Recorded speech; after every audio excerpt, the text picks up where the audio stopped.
Eso, se nos cayó el carnet. Se nos cayó el carnet. Pa, pa, pa. Oye, y sin auspicio alguno, sin que Así, Costa al se gratín. ponga, pero igual nos hace un rico auspicio. Sí. Mm, De hecho, dejaron hacerle publicidad porque se vende igual. qué rico. Ya. Oh, lo necesitaba. Recuerda que hay gente que solo escucha este programa. Estoy comiéndome un vicio. Ah, sí, porque esos Porque- gemidos pueden sí. ser mal interpretados. Llegamos aquí a grabar el 32 minutos en un día frío. Ha estado todo el día frío, mañana, tarde, noche. Ustedes lo saben. Siguen cagados de frío ahora que estamos emitiéndolo. Lo grabamos nosotros unas horas antes, ustedes saben. Y no había café, o se nos acabó el café. Así que mandé Uber a pedir café. Y como estaba ya en el supermercado, pedí unos vicios. Mal día para dejar el azúcar. Mal día para dejar. Además traje una torta. En fin, en eso En estamos. Y todavía no está listo el café. Pero, Sí, había que ponerle calorías a la mañana. ¿cómo te llama, Matus? Estoy bien, Gracias. en expectativa. Fue como raro. Puta, déjame no puedo tomarme un Ah, ya. tiempo. No, claro, fue Ya. como ese minuto para entrar ya. Sí, estoy bien. Gracias. Adiós, next. Preparándome para viajar el viernes a Viña del Mar. Hoy tenemos Sí, el asilo contra la reestreno presión. en Sí. el Teatro Municipal de Viña. Qué buena. Restaurado. ¿En serio? Sí. Vi Todavía ayer quedan entradas, así que... Vi un reel ayer de la Nata, donde Sí. estaba con el elenco, estaban ensayando y... Sí. Sí, buena. Sí, hubo una pequeña modificación del guión para Viña. Ya. Sí, porque son 2 vedettes las que participan y tuvimos que fusionarla en una porque una no podía ir. Así que, Pero tenía que contarlo así, po. pero bueno, si yo no sé mentir. Ya. Ya. Quinta región y alrededores, que también implica... O sea, Sí. de hecho, igual es buen carrete hasta ir desde Santiago. Día viernes. Rico, quedarse allá. No, rico. Sí, te vaya a la función y ¿Sabes te qué? venía al La otro estoy- día. La estoy pensando. Sí. Estoy empezando a pensar. Ya. Ya, primero, trata de averiguar, mientras yo saludo aquí al equipo, en qué lugar se compran las entradas. Yo por mientras saludo a don Diego Cancino, don Pablo Rivero, ¿están ahí o no? ¿Se ven? Perfecto. Me incautaron. Oye, eso. muertos de frío. Y la Jesús, aquí la estoy viendo. ¿Cómo están, chicos? El mejor equipo del mundo. Comiendo vicio también, ¿o no? ¿Sí? Excelente. ¿Dónde están los vicios? Déjame uno. Se acabó. Hoy se acabó. Pero no voy a decir que tengo una... compré 2, güey. Quería hallarme uno para la casa, pero parece que no va a ser posible. Ya, bueno, es lo que hay. Ya, ¿averiguaste, Matus? Me salió una cosa de inteligencia artificial Ya, lo voy a averiguar yo. que después de describir la obra dice residencia Vista del Mar, residencia Iria, casa de reposo El Almendral. Ya, no. Ya, no. Mira, es un día difícil para todos. Sí. Es un día difícil para todos. Ya, pero ya, muéstrame libros. Te muestro libros. Muéstrame libros. Tenemos 2 presentaciones esta El semana jueves. de 2 libros que queremos, de 2 autores que queremos. Cuéntanos tú uno y yo te voy a contar el segundo, que son además el mismo día a la misma hora. Esta es la autobiografía de Ana González, la dirigente histórica de los familiares de detenidos desaparecidos, cuya partida tuvimos que lamentar hace poco.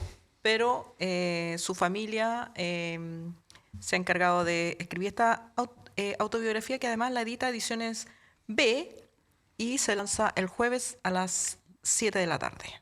Maravilloso. Y yo también te cuento que el día jueves, creo que a la misma hora, no, a las 6 de la tarde, pero bueno, básicamente lo mismo. Este jueves 17 también, a las 6 de la tarde, en el Museo Violeta Parra, que está ahí reaperturándose a duras penas, ahí en Vicuña Maquena 37, a media cuadra de Plaza Italia, Baquedano, Dignidad, como usted prefiere. Nuestro amigo personal, Matías Hermosilla, que ha estado, de hecho, más de una vez acá en 32 minutos.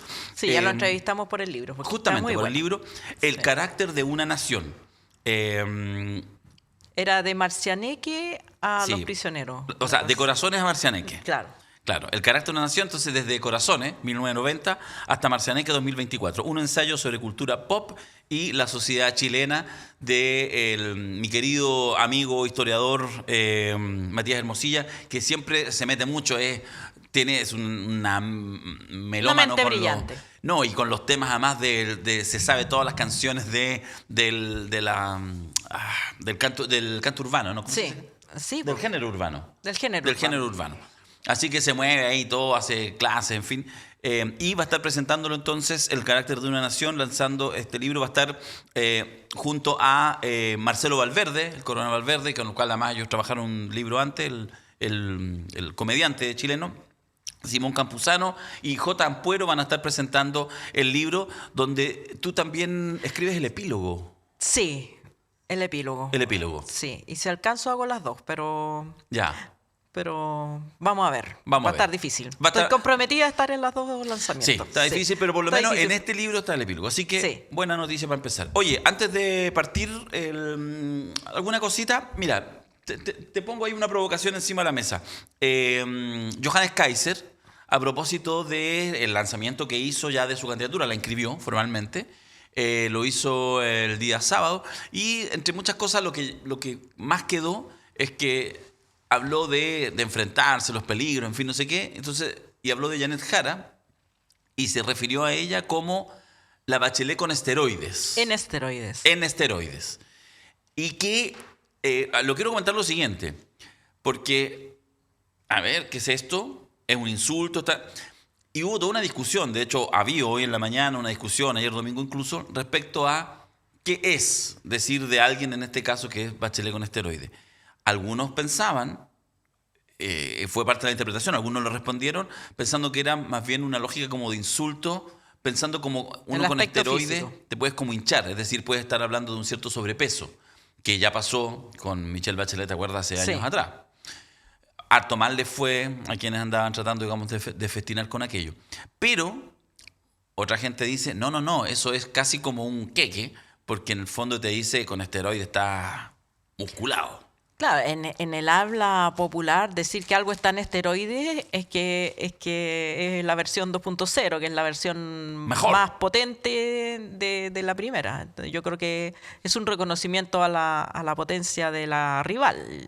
Creo yo que con ese sentido lo dijo. Pero claro, como él está tan acostumbrado a tratar mal a las mujeres, Sí.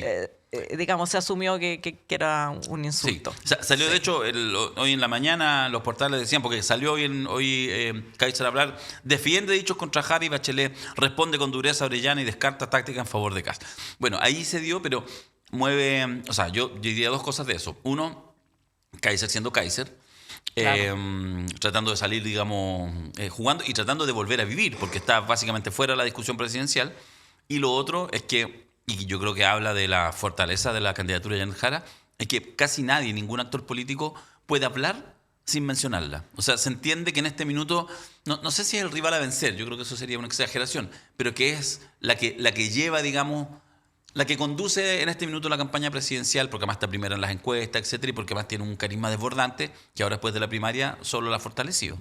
Sí, existía el mito de que Janet Jara se iba a desinflar a la semana siguiente o a las 2 semanas de las primarias, porque que su aumento con la hipótesis de que su aumento en las encuestas obedecía a la primaria, que después se iba a desinflar. Y no ha ocurrido. De hecho, hoy día escuché a Uvilla diciendo que ya se había instalado, digamos, y que ese es el reconocimiento que está haciendo la derecha en todas sus dimensiones, no por supuesto para desearle que gane, sino que para buscar una manera de derrotarla. Y para asumir que hay un peligro ahí. Claro, pero digamos, hay un diagnóstico común en ese sector de que Jara ya se instaló y que no es un fenómeno post-primaria, que es la candidata más fuerte en este minuto, como también se instaló la idea de que por el otro lado Evelyn Matei va a cuesta abajo en la rodada y que va a ser Kast el rival a vencer, como dijo el jefe de campaña de Matei. Sí, Diego Paulsen. Claro. Oye, ¿se ven en cámara los bichos? Los tiré sí, se ven, Yo no puedo ¿cierto? mostrar el mío porque me tocó uno doble y tiene mala apariencia. Los hay Lo mostrado vamos a todo el rato. esconder. Sí. Es un mutante. Ya, yo creo que más sería un exceso. Sí. Ya, vamos a iniciar ahora las noticias, agradeciendo que estén ustedes cada semana, los temas que importan. El Vamos asilo ¿Ah? ¿Ya dónde también es? se vende, po. No puedo Está encontrar. ahí, ya, pero si no lo buscaste en este rato. Ah, pero es que no puedo. Yo soy una persona que funciona. Creo que es Ticket Plus. Ya, rellena. Passline. Passline. Ya a esta altura del partido la gente dio rabia ya. Ya Iba a le comprar dio la entrada, ya rabia. no va a comprar una entrada. Siempre. Ya, les doy la bienvenida. Iniciamos los temas que importan. Vamos a partir, fíjate, vamos a dejar por un segundito, no sé si en realidad cabe decirlo, la política contingente, porque los militares hacen noticias allá por el norte. Uy, bandas, narco y todo. Ya, pero eso ahora que comienza 32 minutos.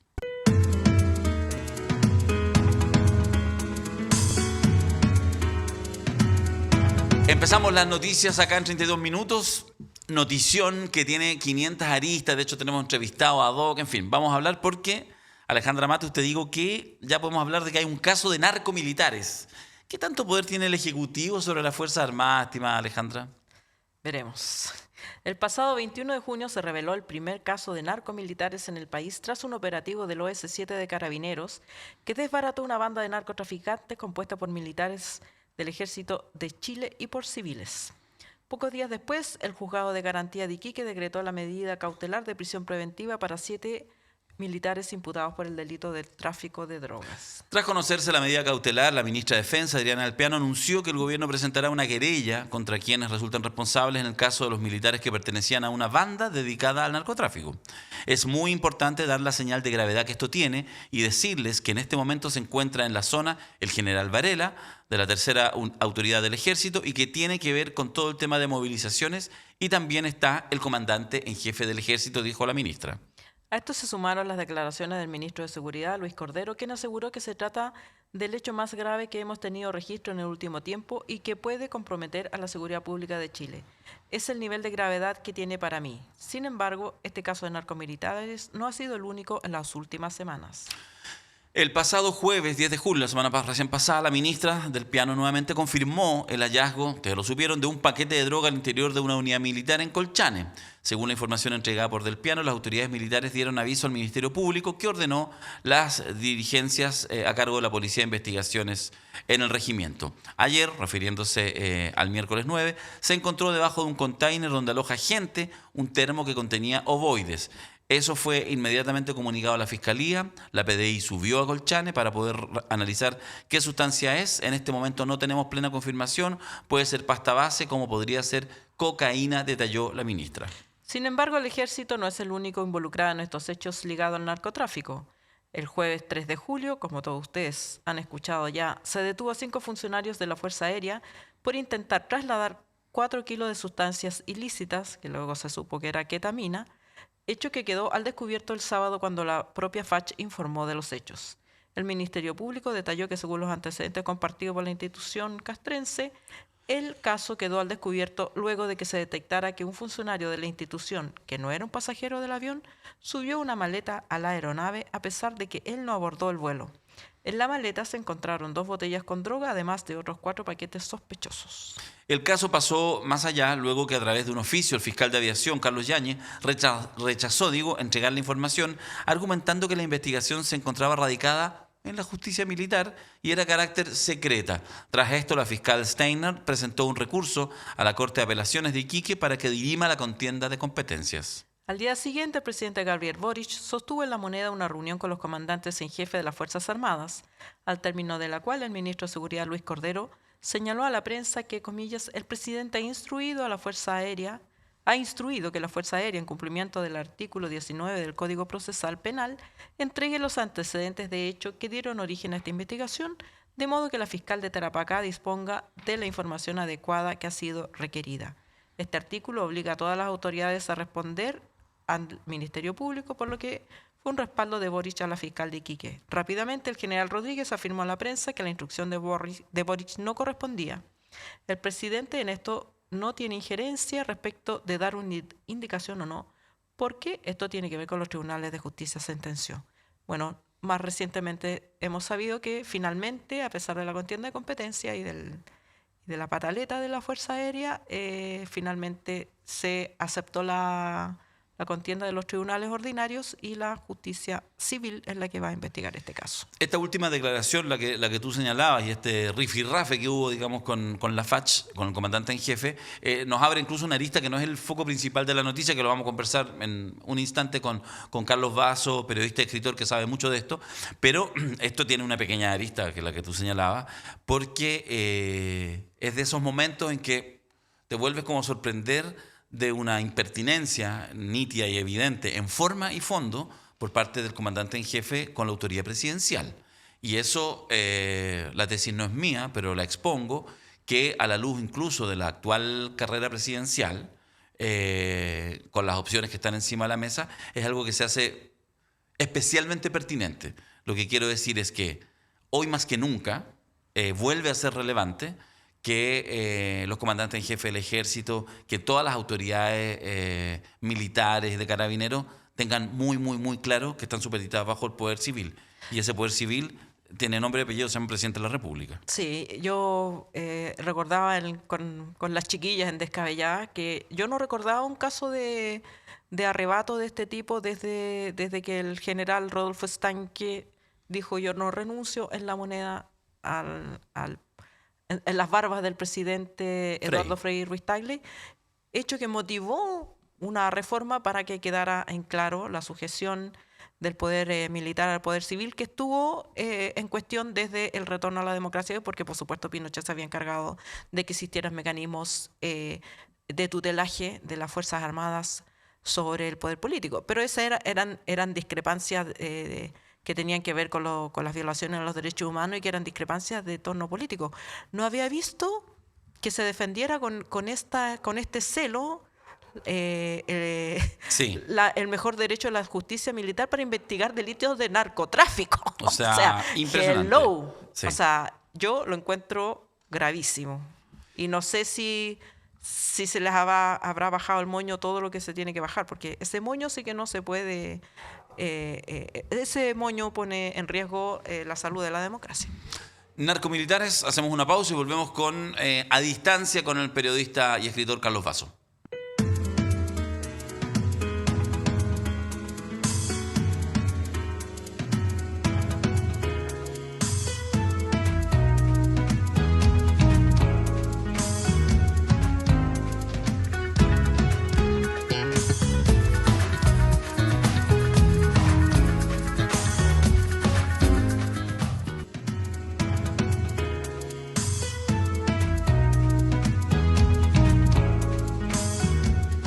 Estamos de vuelta, tal como señalábamos, para hablar de narcomilitares.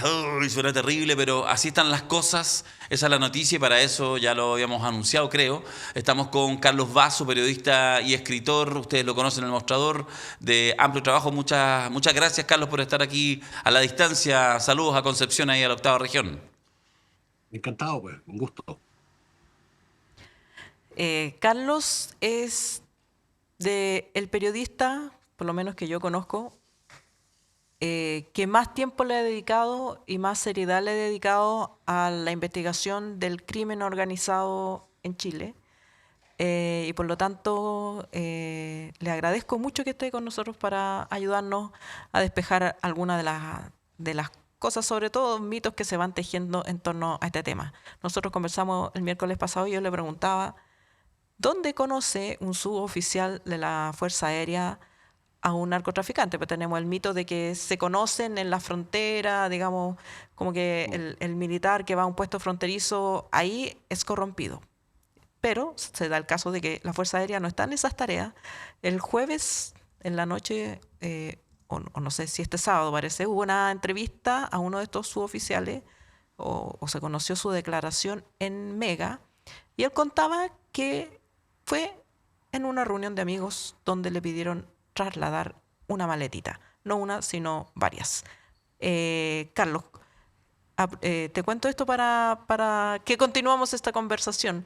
¿Qué tan cerca o a cuántos grados estamos realmente, no solamente las Fuerzas Armadas, sino que cualquier persona en posición de poder o de facilitar el narcotráfico, cuán cerca está, a cuántos grados de separación de alguien que está en esta industria ilícita?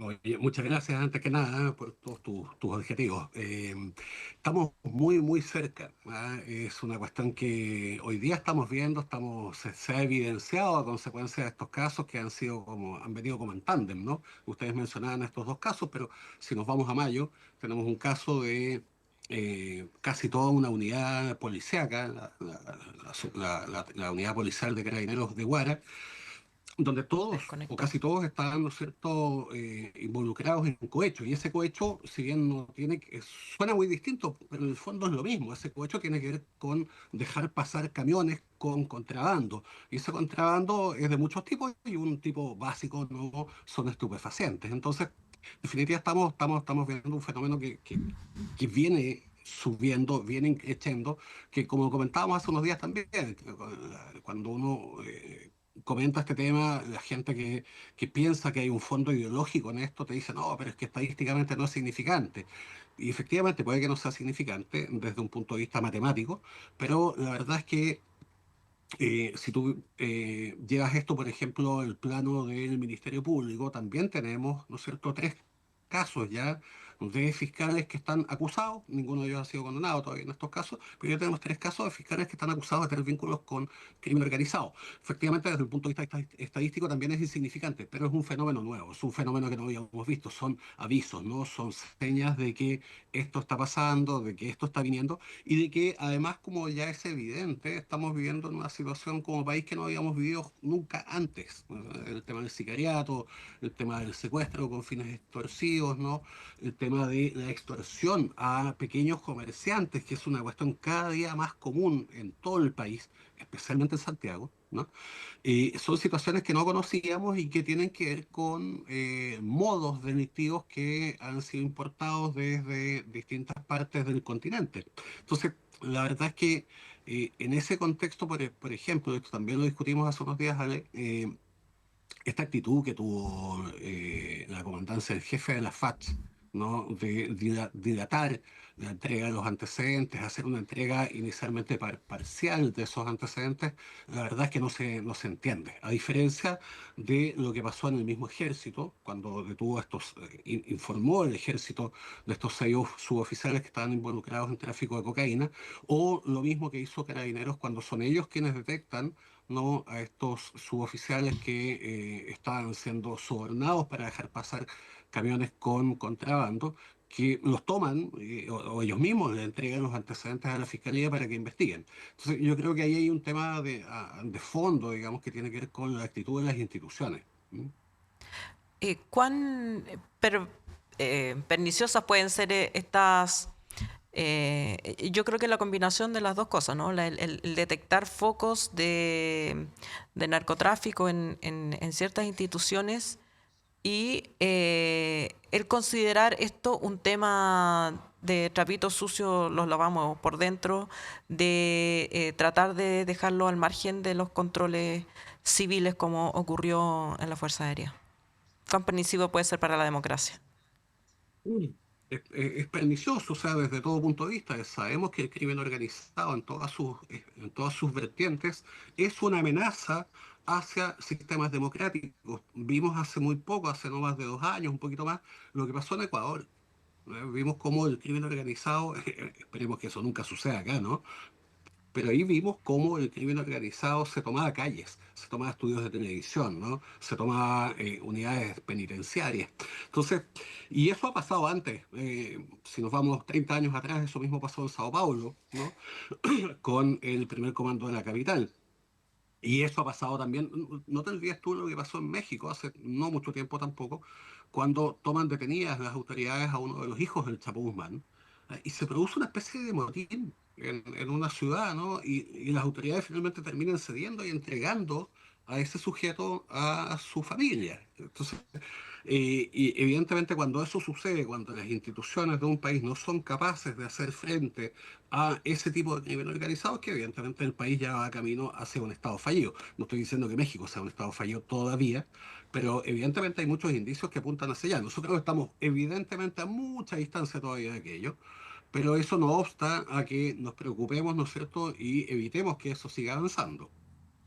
Carlos, fíjate que cuando uno mira el debate público a nivel político respecto a los temas de inseguridad pública y delincuencia, y entonces uno ve que en los últimos años permanentemente se empuja a entregarle más atribuciones a las instituciones armadas, carabineros por de pronto, pero todas las instituciones armadas. Y de hecho hay todo un encuadre muy rudo, a mi juicio, de poder como limitar en función del respeto a los derechos humanos, etcétera. Pero esto es como una arista que no tiene que ver con cuidado de derechos humanos, sino con que todas estas facultades faciliten y ayuden justamente a la comisión de delitos de quienes tienen el monopolio legítimo del uso de la fuerza y quienes están obligados a cuidarnos. ¿Cómo ves tú esta discusión que se instala? Yo creo que esta discusión, y ese es un tema que nosotros como país todavía no entendemos, pienso yo, puedo estar equivocado sin duda, pero yo creo que como país no hemos asumido que no es una discusión ideológica.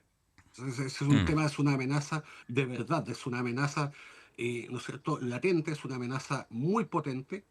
Y desde ese punto de vista, ¿no es cierto?, cuando la discusión se convierte en un tema de qué leyes aprobamos para dejar satisfecha a la oposición o viceversa, qué sé yo, estamos en un pésimo estadio. Es lo que nos viene pasando hace muchos años. Y, no hemos llegado a esta situación casualmente. A esta situación obviamente hay un montón de factores que inciden en ella, pero un factor que incide también, ¿no es cierto?, es que el tema de cómo se combate la delincuencia no se ha tomado como un tema de Estado, es un tema de campaña. Es un tema de quién pone la zanja más grande, quién hace el foso más grande no sé dónde, o quién dice que los migrantes entran o no, etcétera.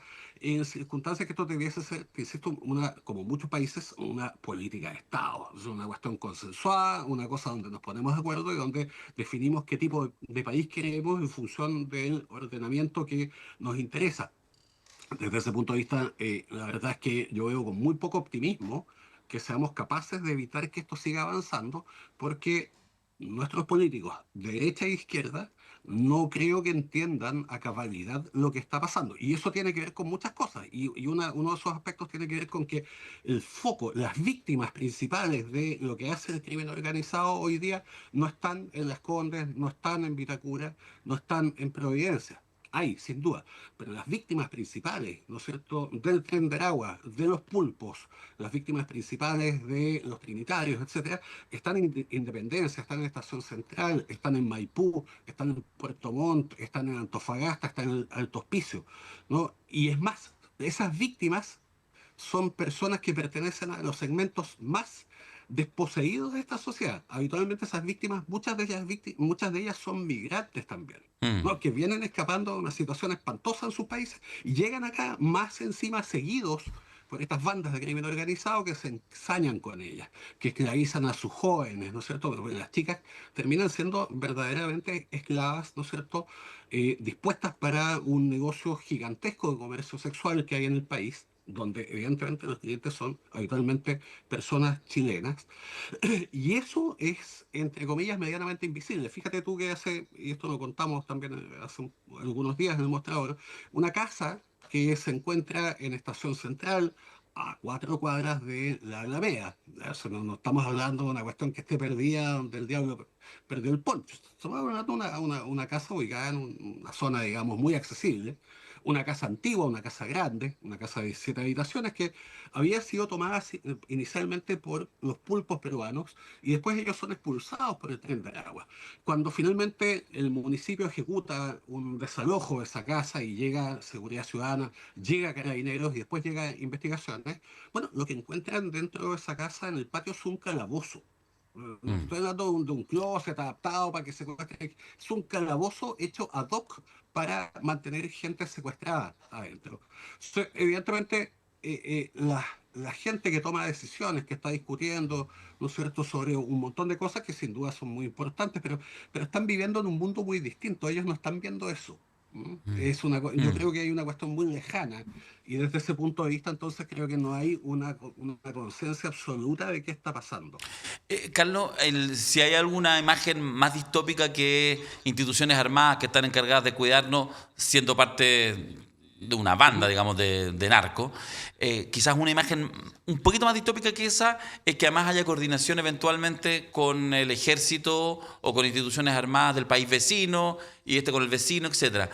¿Hay algo en lo que tú has visto, en tus investigaciones, en lo que sabes, que pudiera eventualmente sugerir incluso algo de ese tipo? Hasta este momento yo no conozco antecedentes de ese tipo, pero sin duda que es una cuestión que está dentro de todas las opciones. Ahora tú dices, creo que es muy distópico, ¿no es cierto?, que las Fuerzas Armadas o gente uniformada se dedica a eso, pero la experiencia que tenemos, que hemos visto en Colombia, que hemos visto sobre todo en México, nos evidencia que efectivamente uno de los primeros focos de captación, ¿no es cierto?, de las grandes organizaciones de crimen organizado son justamente los uniformados, son justamente quienes forman parte del aparataje de persecución penal. Sin uniformados, una organización como el Tren de Aragua no existe, no puede funcionar. Claro. Necesitas que alguien te deje pasar, necesitas que alguien, cuando tú vas pasando con migrantes desde Pisiga hacia Colchane, haga como que no los vio. Necesitas que no te fiscalicen en las barberías que tienes en Estación Central, donde no hay ni un solo sujeto cortándose una barba, pero Mm, tiene ingresos por 20 millones de pesos al mes, etcétera. mm, No funciona un Movistar. Necesitas que no te fiscalicen las motos. mm. La cantidad de motos absurda que hay en este país, ¿no es cierto?, que están a nombre de personas que ni siquiera saben que tienen una moto a su nombre. Bueno, necesitas gente que se dedique, que haga la vista gorda a eso, y eso se hace pagando. Hablando del tema de La Plata, hace poco también se desbarató, también por la Fiscalía de Tarapacá, un esquema financiero que usaban bandas narcotraficantes para lavar el dinero y en ese esquema se encontraba el uso de varias cuentas corrientes o cuentas a la vista de Ujú. personas que no tenían ningún tipo de ingreso ni cómo justificar Así es. esa plata. Y uno se pregunta, ¿cómo puede suceder? O sea, trata de pedirle al banco que te abra una cuenta, digamos, como ciudadano común y corriente sin ningún tipo de ingresos. O sea, tienes que llevar más certificados que para casarte. Sin embargo, este esquema existía con un esquema bien aceitado de lavado y de ingreso de los dineros del crimen organizado en Chile y la extracción incluso en otros países.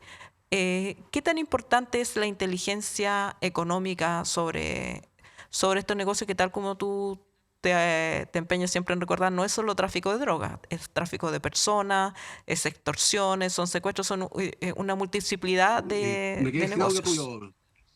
Ahí, ahí te escuché. Sí.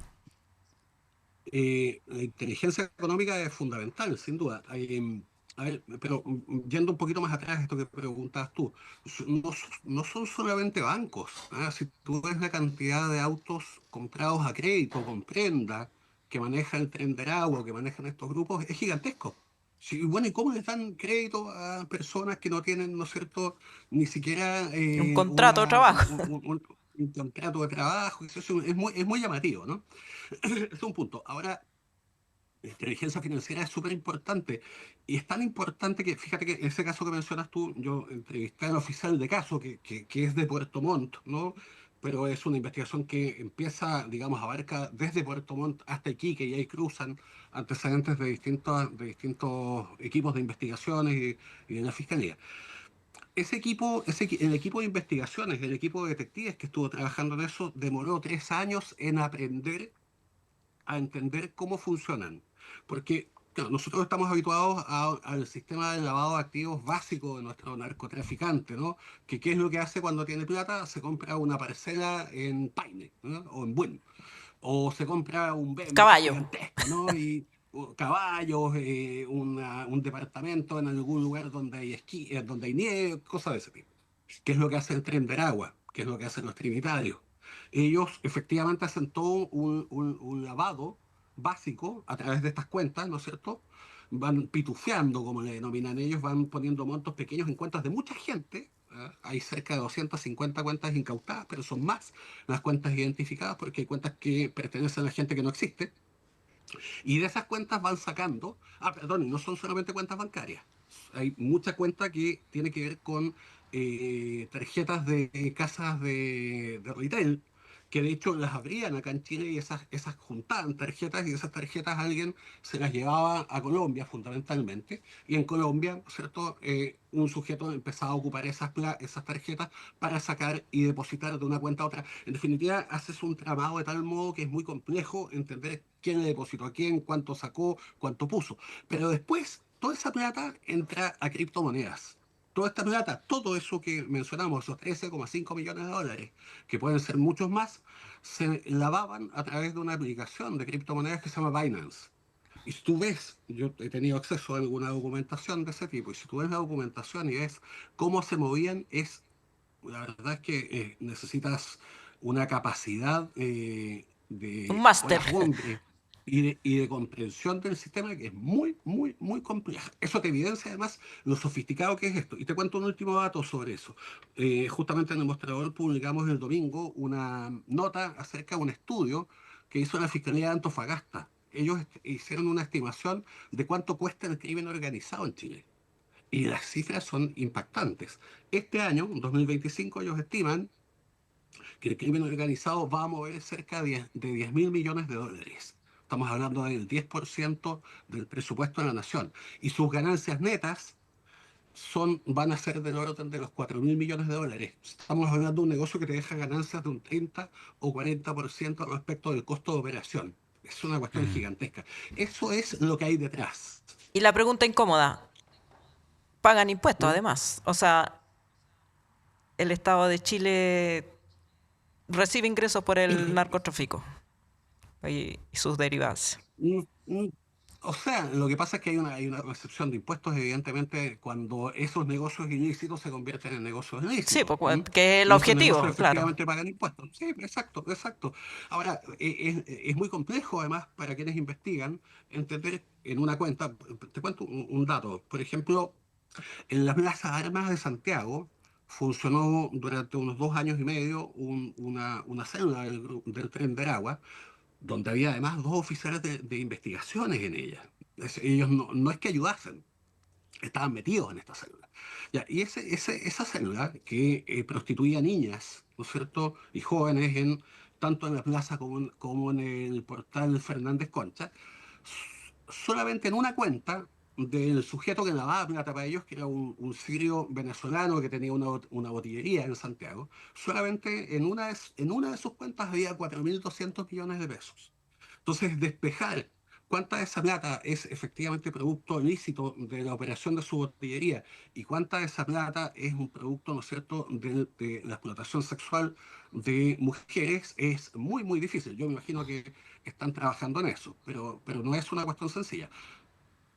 Carlos Vaso, muchas gracias por haber estado con nosotros hoy, periodista, escritor desde Conce. Estará, no sé si tan frío o no como acá en Santiago, pero te agradecemos que haya estado en esta conversación. Encantado, pues. Un gusto. Cuídense, que estén muy bien. Un Muchas abrazo. gracias. Hacemos una pausa y seguimos con más temas que importan acá en 32 minutos. Inconfondibile. Indimenticabile.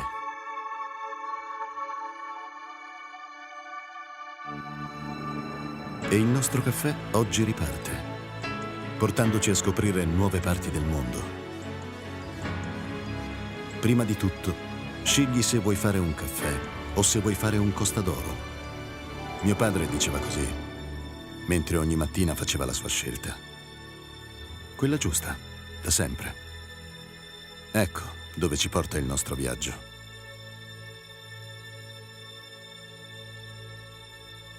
Esattamente dove abbiamo sempre voluto essere. Sulle labbra di chi ama il caffè. Seguimos con los temas que importan acá en 32 minutos y vamos a hablar de elecciones parlamentarias. ¿Quiénes entrarán en la lista única del oficialismo y cómo está el panorama en la derecha, Alejandra Matos? El pasado lunes en la tarde se reunieron 8 partidos oficialistas y la Democracia Cristiana en la sede del Partido Socialista para comenzar la discusión sobre la lista parlamentaria y las aspiraciones que tiene cada tienda. A pesar de la unidad, no todas las colectividades bajaron sus pretensiones. En la cita participaron Camilo Escalona, por el Partido Socialista, junto a Eduardo Bermúdez y Hernán García, Bárbara Figueroa y Pablo Monge por el Partido Comunista, José Toro por el PPD, Andrés Cuble y Simón Ramírez por el Frente Amplio, Leonardo Cubillos y el diputado Cosme Mellado por el Partido Radical, Anaís Castañeda y Bartolomé Reús por el Partido Liberal, Alejandra Kraus, Óscar Ramírez y Luis Ruz por la ADC, Patricio Neira y Mónica Sánchez por la Federación Regionalista Ecologista Verde Social, y Efrén Osorio y Óscar Oyarzo por Acción Humanista. En total, la alianza oficialista partiría la negociación con una base de 402 cupos parlamentarios. En esta reunión los cupos solicitados quedaron del Frente Social 59 cupos. Esto es lo que pedían los partidos. Es como la democracia, la base aspiracional, claro, no la real. Justamente. La Democracia Cristiana 54, Frente Amplio 54, PPD 49, PS 48, Partido Comunista 41, Partido Radical 40, Acción Humanista 31 y Partido Liberal 26. La cifra implica un gran problema considerando que la lista única dispone tan solo de 183 cupos para candidatos a la Cámara de Diputados. Y es por esto es que se necesita llegar a acuerdos y lograr que alguno de los partidos reduzca considerablemente sus expectativas. El plazo límite para llegar a un acuerdo es la medianoche del lunes 18 de agosto al martes 19. En el caso de que no se logre un acuerdo en esta fecha, el oficialismo y la ADC tendrán que presentar 2 pactos, de los cuales se especula que uno podría estar integrado por las colectividades con más parlamentarios, como el PS, el Frente Amplio y el PC, y otro con los llamados partidos chicos, la Federación Regionalista Verde, los liberales y radicales, mientras que Acción Humanista, el PPD y la ADC tendrían que optar por la lista que sea más conveniente para sus intereses. A la salida de la reunión, la secretaria general del PC, Bárbara Figueroa, aseguró que nosotros vamos a hacer el debate con el conjunto de partidos. Entendemos que este es un desafío conjunto y colectivo. No es solo como que un partido representado, sino es un desafío de hacer una propuesta lo más integradora posible. Estamos retomando el diálogo que está en buen pie. Eso es lo importante. Al otro lado de la cornisa, la UDI realizó una declaración pública que llamaba a todos los partidos de oposición a construir una lista parlamentaria única de cara a las elecciones 2025 para así derrotar a la izquierda. El texto fue publicado luego de que se confirmara el pacto electoral Derecha Unida, el cual está conformado por el Partido Nacional Libertario, el Social Cristiano y el Republicano. A pesar del llamado de la UDI, desde Republicanos, el propio José Antonio Kast rechazó la propuesta y aseguró que irán en al menos 2 listas. Por su lado, el presidente del PDG, Rodrigo Batuone, aseguró que no están disponibles para plegarse a un pacto que los mueva de su línea política, es decir, no saldrán de lo que ellos consideran el centro e irán en solitario. Y finalmente, Amarillos por Chile, a pesar de ya haber entregado su apoyo a la candidatura de Matei, el presidente de la tienda política, el diputado Andrés Jonet, ratificó que en el caso de la parlamentaria también irán en solitario. Vamos a hablar en instantes con Francisco Vidal, militante histórico del PPD, actualmente en la dirección de TVN, pero para conversar, como en su calidad también de hombre que siempre ha estado cerca de los números, de las frías cifras de las negociaciones parlamentarias, de la cocina. Así que ahí vamos a profundizar con el tema del oficialismo. En la derecha ya está completamente ratificado la lista de los 3 partidos de la ultraderecha: Social Cristiano, los libertarios de Kaiser y los republicanos de José Antonio Kast, en una lista que han llamado la lista de la derecha, digamos, no sé, Unidos por la Derecha. ¿No? Derecha Unida, algo así. Derecha Unida, etc. Claro. O sea, es decir, está claro que ellos están un poco en esta lógica, han ido avanzando en esa dirección con gran, incluso éxito, hay que decirlo, en términos de posicionarse sin complejos, a propósito de este juego que llevan años diciéndoles a sus ex socios de RN, la UDI, Bópoli, esto de la derechita cobarde. Y han construido ahí un significado importante. Y solo quería comentarte, Ale, que me parece que ya el terror que debe haber en este minuto en las filas de Chile Vamos, por una candidatura presidencial muy a la baja, que es la de Evelyn Matei, una lista parlamentaria donde ya les pegaron el portazo, pese a los llamados insistentes de la UDI y RN de una lista única, que según me dicen algunos por debajo, en realidad lo hacen sobre todo para tratar de hacer pagar el costo a... Claro, es como que quede huella. Que quede huella. Claro. No quisieron la primera presidencial, efectivamente Matei quería, ni Kast ni Kaiser, no quisieron lista unida parlamentaria, y entonces de alguna manera lo están utilizando. Ahora, el hecho concreto es que la ultraderecha tiene más o menos el camino definido. Quizás lo último que falta por definir es si finalmente hay acuerdo, hay conversación, no lo sabemos, si hay acuerdo, lo sabremos, entre Kast y Kaiser para que uno de ellos, uno entiende Johannes Kaiser, sea el que en algún minuto se baje ya definitivamente en favor de José Antonio Kast. Es lo último que falta por dilucidar, pero atención país, porque ya hay una propuesta concreta, clara, con liderazgo, lista parlamentaria, con acuerdo, falta quizás lo programático también, de lo que hace algunos años era imposible pensar, que es la emergencia de la ultraderecha en Chile. Y que gane elecciones. Y que gane. Sí, porque con golpes de Estado le ha ido bastante bien. Sí. A mí me parece que el ballet entre Kast y Kaiser funciona bastante bien. Sí. Así que todos los que quieren que se baje ahora, yo creo que Kaiser no se va a bajar. A ninguno de los dos le conviene que se baje hasta el día antes de la elección. Por ahora a Kast le viene muy bien que Kaiser aparezca más a la derecha que él. Y Kaiser además así logra posicionarse y logra cámaras y micrófonos que no lograría con posturas más moderadas. Así que no veo el incentivo de ninguno de los dos para que... Pero si tienen un acuerdo parlamentario, yo me imagino que tienen acuerdos de otro tipo también. Sí, sí. Sí, no es nada obvia la estrategia que están haciendo, no es nada obvio si es que hay estrategia común, cuánto hay, Sí. Cuesta saberlo, pero lo que uno ve es que ese universo, ese mundo político, social y cultural que es la ultraderecha va creciendo a paso agigantado. En fin, ya, hagamos una pausa, nos estamos conectando con Francisco Vidal, vamos a estar a través del Zoom, pero no se van a dar ni cuenta porque siempre mandan las regias cámaras de 32 minutos. Pausa y volvemos.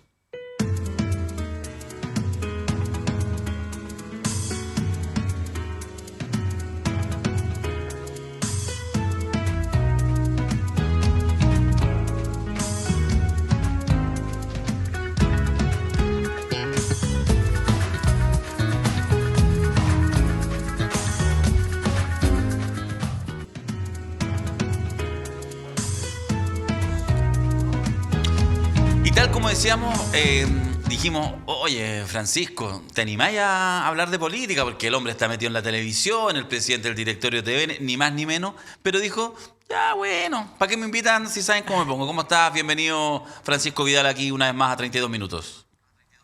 Muy buenos días, buenas tardes, buenas noches, tengo idea, pero ciudadano, muy buenos días. Darío y Alejandra. Vamos a hablar de política. Me voy a colocar el sombrero de militante y comisión política del PPD. Estupendo. Nada que yo diga aquí representa Televisión Nacional de Chile. Eso, para que quede claro. Y es No pura es importante. coincidencia. Dale. Ustedes eran muy jóvenes y probablemente no saben esto de Pancho Vidal, pero en mis tiempos, antes de que fuera ministro, de que todo, ¿verdad?, lo conocíamos como un finísimo experto electoral. Así que la entrevista viene muy porque son habilidades que no se pierden con el tiempo. Y queríamos preguntarte, Pancho, por cómo ves la posibilidad de lista única en el sector del oficialismo. Antes de la primaria se daba por descartado casi que pudiera lograrse ese milagro, pero ahora están todos con ese objetivo común. ¿Crees que se pueda? La lista única, más allá de la voluntad política, es una lista de sobrevivencia, sobre la base de que la segunda vuelta con los números de hoy día pasa Janet Jara, que es mi candidata, y Kast. Pero nada garantiza que en esa segunda vuelta, tal como las cosas están hoy día, triunfe Janet Jara. De hecho, si yo le creo a las encuestas que colocan a la Janet Jara como ganadora de primera vuelta, tengo que creerle a la misma encuesta que dice que la segunda vuelta, hoy por hoy, pierde ante Kast. Ese escenario obliga a las fuerzas de izquierda y centroizquierda a tener una lista parlamentaria única. Porque la amenaza que tenemos al frente, es dicho explícitamente por Kast, Kaiser y en menor medida Matei, es que ellos lo que pretenden, aunque les está colocando difícil por las 2 o 3 listas que van a tener, es lograr los 4 séptimos. Y los 4 séptimos en el Parlamento significan que uno podría retroceder legalmente a muchas de las cosas que se han hecho en los últimos años. Basta escuchar el discurso de Kaiser el sábado de su programación, cuya consigna central es: vamos a barrer con el legado de Bachelet. Bueno, y el legado de Bachelet, el fin al lucro, el fin al copago, matrimonio igualitario, aborto terapéutico en 3 causales. O sea, te están diciendo lo que quieren hacer. en materia económica hay una competencia. ¿Quién baja más los impuestos? Entre Matei, Kast y Kaiser. En materia económica hay una competencia. ¿Quién reduce más el Estado? Matei, Kast y Kaiser. Kaiser dice que los ministerios hay que bajarlos de 25 a 9. El jefe económico de Kast se inauguró diciendo que su objetivo es una reducción. Escúchenme bien, ciudadanos que nos ven o nos escuchan. Escúchenme bien. El jefe económico de Kast sostiene que se va a empeñar en reducir el aparato del Estado y el gasto fiscal en 10.000 millones de dólares. Matei nos anuncia una reducción del gasto fiscal en 6.000 millones de dólares. Estamos hablando de un presupuesto de este año de 92.000 millones de dólares. O sea, de eso estamos hablando. Y si nuestra dirigencia política, si no sabe lo que estoy diciendo, póngase a leer o póngase a escuchar. Si no hay lista única, en la eventualidad de un triunfo de la derecha, bueno, se coloca en riesgo todo lo avanzado en los últimos años. Ahora, para que haya lista única, las pymes tienen que desaparecer. Entiendo la pyme como el intento de cada parlamentario por reelegirse independientemente del colectivo. Y fíjate que yo saqué los números. Hoy día somos, incluyendo la democracia cristiana, 75 diputados en ejercicio, incluyendo la democracia cristiana. Bastaría por garantizar esos 75 cupos. No para los nombres, sino que cada partido mantenga su cupo. El que tiene, mantiene. La competencia se da en los 108 cupos adicionales. Porque las candidaturas para diputados son 183.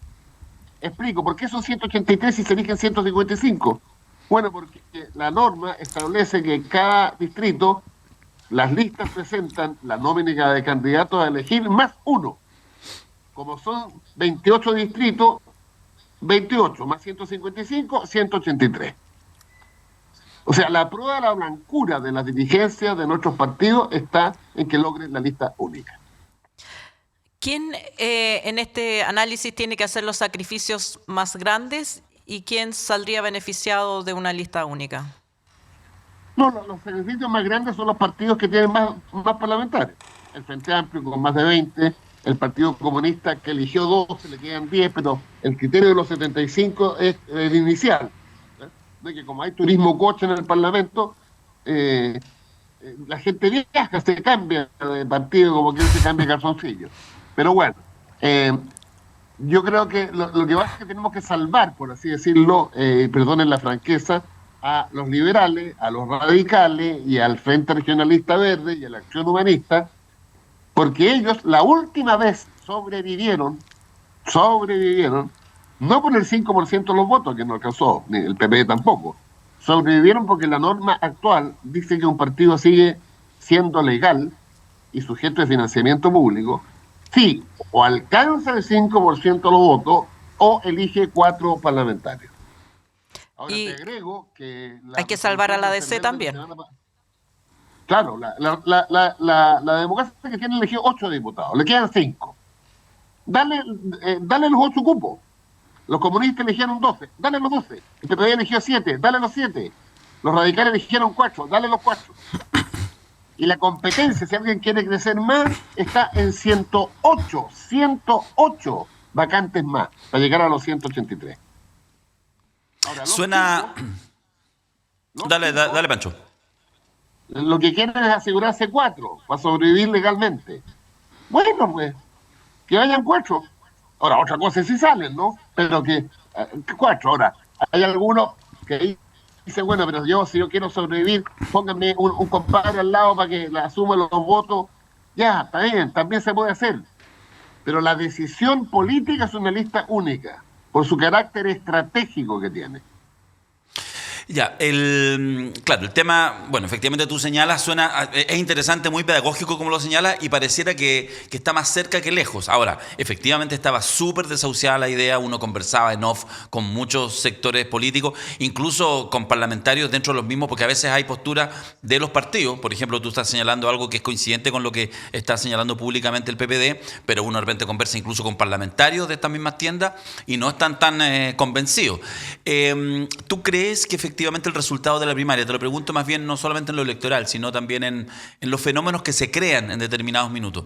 Que el resultado de esta primaria, que yo lo miro, te entrego al tiro una opinión, a 2 semanas de realizada, que parece que fue bastante exitosa, por mucho que algunos trataron como de bajarle mérito, pero que el resultado de esta primaria y la consolidación en estas primeras 2 semanas de un cierto liderazgo, quizás improbable, no visible hace pocos meses atrás, de Janet Jara, pudiera facilitar el hecho de que haya lista única más allá de todas las complejidades de que se cuadre el círculo con estos 8 partidos y sus distintas necesidades y expectativas?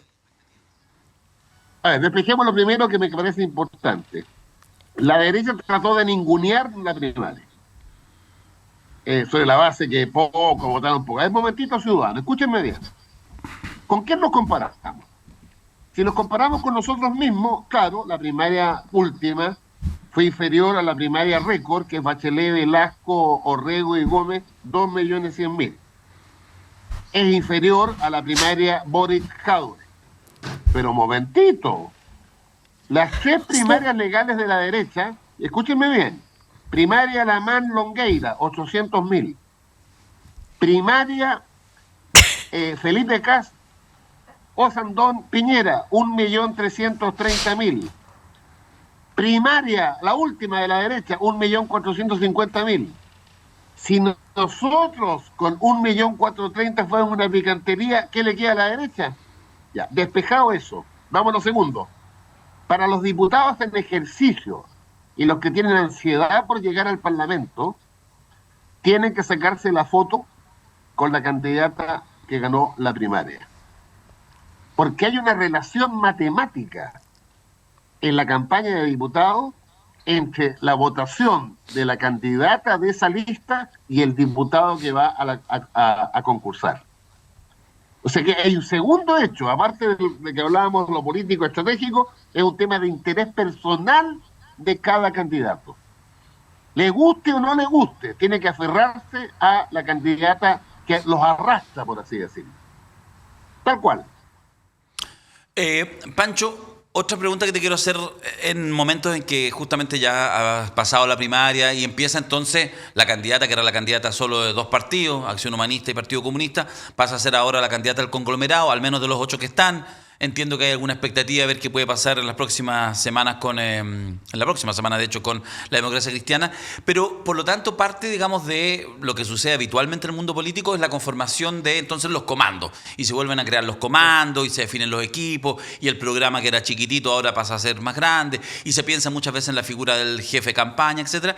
Y entiendo en eso y te pido una opinión que incorpore tu historia, digamos, lo que tú has sabido, digamos, de cada uno de estos momentos, que han sido varios, y qué es lo que tú sugerirías ahora respecto a cómo se hace esa conformación de comando, cuánta amplitud, cuál es la importancia, por ejemplo, de nombres, hombres y mujeres importantes, con trayectoria, exministros, exparlamentarios, para que se sumen a estas tareas. Me gustaría una opinión de cuál dirías tú que debería ser el camino virtuoso que debería seguir la candidata Janet Jara.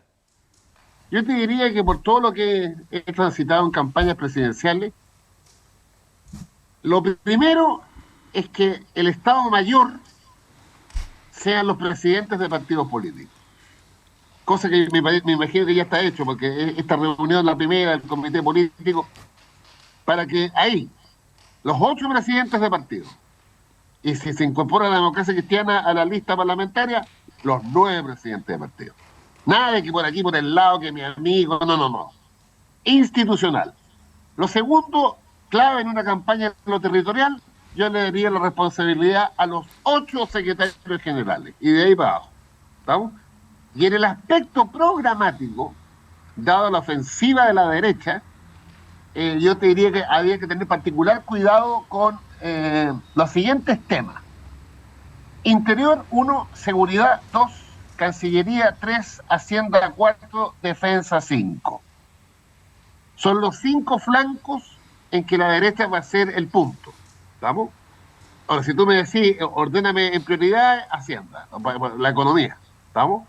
Y en eso, en mi experiencia con Lagos, el 99, cuando ganamos la primaria a Saldívar, incorporó la Democracia Cristiana, incorporó los equipos demócratas cristianos al tema económico. Lo mismo Bachelet 1 y 2.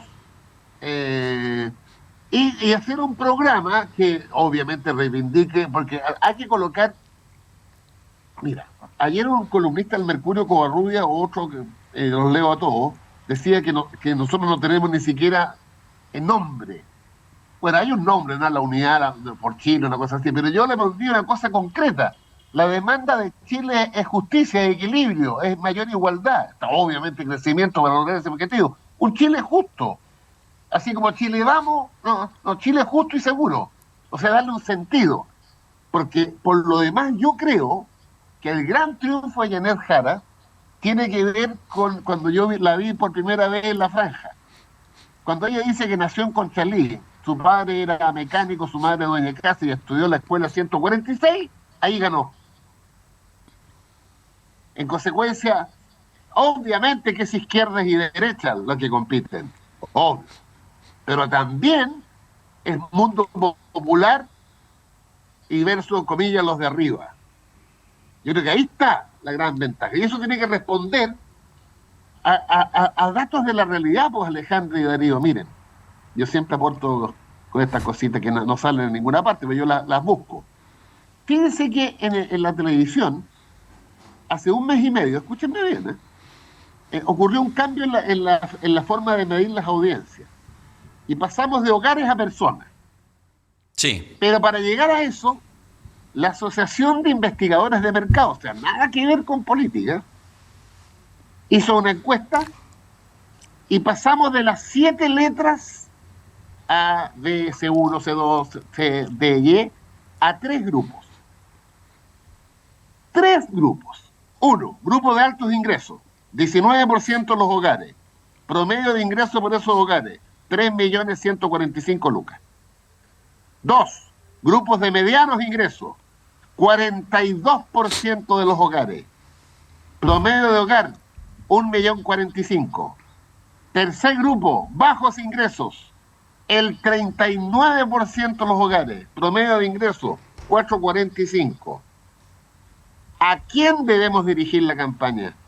Al 80% de los hogares que ganan menos de 1 millón de pesos. Segundo dato, Laborum.com. Laborum.com. No es ni el siglo, ni el puro chino. Laborum.com. Entrevista a los hogares. La pregunta es, ¿cuántos llegan a fin de mes? 92% de esos hogares hoy no llegan a fin de mes. Sí, se endeudan. Ahí está el punto, pues, muchachos, por Dios. Bueno. Alejandro. Pancho, tú eres militante histórico del PPD. Me imagino que estuviste con Carolina Toá en la primera vuelta. ¿Con cuánto entusiasmo las fuerzas del socialismo democrático, el PPD y el Partido Socialista van a participar en esta campaña? Con todo el entusiasmo máximo, porque es la forma de sobrevivir, pues.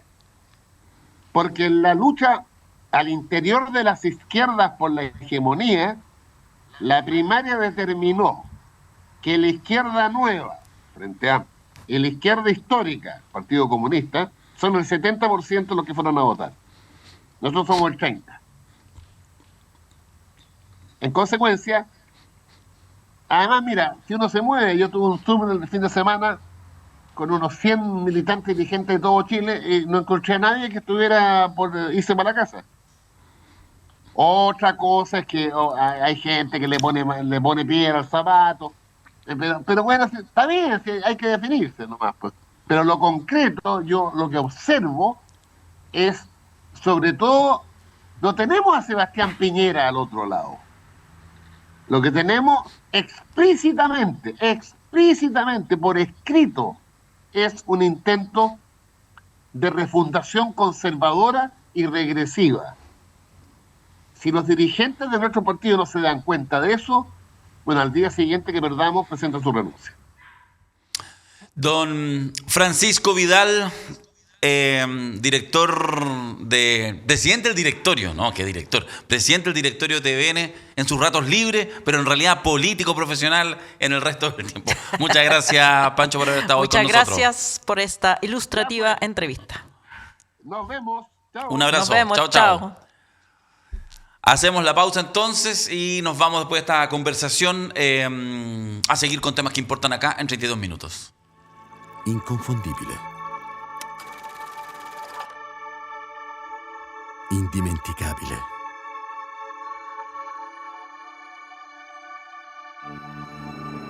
E il nostro caffè oggi riparte, portandoci a scoprire nuove parti del mondo. Prima di tutto, scegli se vuoi fare un caffè o se vuoi fare un costadoro. Mio padre diceva così, mentre ogni mattina faceva la sua scelta. Quella giusta, da sempre. Ecco dove ci porta il nostro viaggio.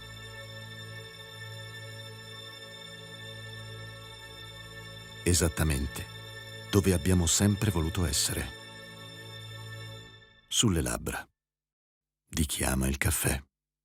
Juro que hemos tratado de dejar fuera a lo que pasa en Estados Unidos, a Donald Trump, de la pauta de temas que importan en 32 minutos, pero realmente no se puede. Donald no la Donald hace fácil. no nos deja, y además que de hecho agarramos un pincelacito porque podríamos hacer programas Todos los enteros programas.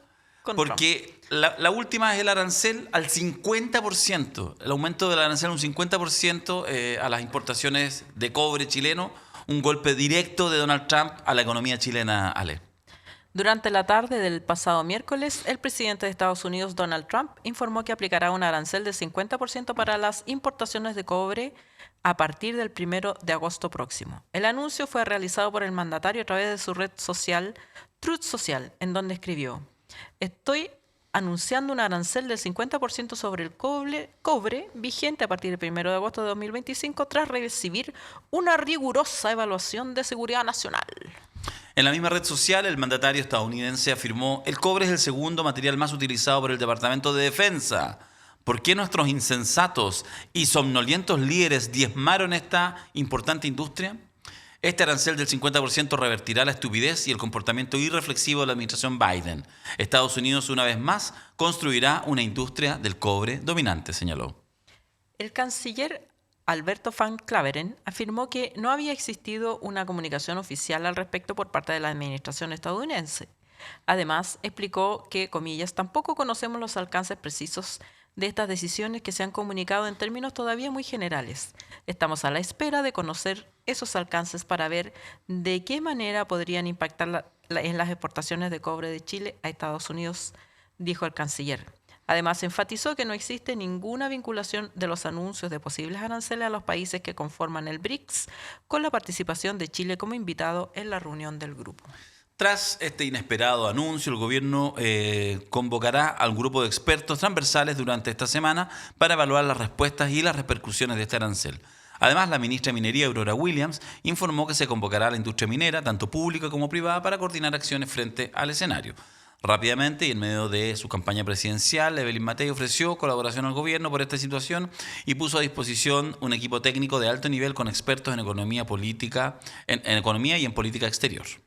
Finalmente, el sábado pasado, la Cancillería de Chile informó que entre el 28 y 31 de julio se llevará a cabo en Washington, D.C., la segunda ronda de conversaciones técnicas entre nuestro país y Estados Unidos, en el marco de la hoja de ruta conjunta orientada a fortalecer la relación económica y comercial bilateral. En esta ocasión se retomarán las negociaciones comerciales tras la imposición del arancel del 50% al cobre refinado.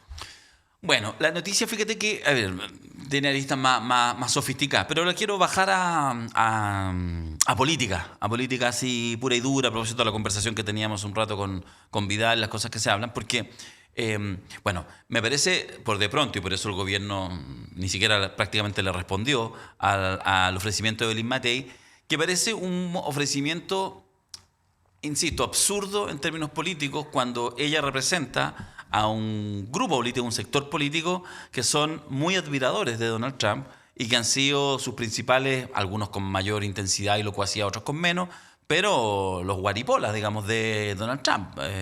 O sea, en Chile hay diputados que han hecho virales celebrando el triunfo de Donald Trump, etc. Entonces, en realidad parece como un despropósito, así como mejor manda a decirle que no haga tonteras, podríamos decirlo.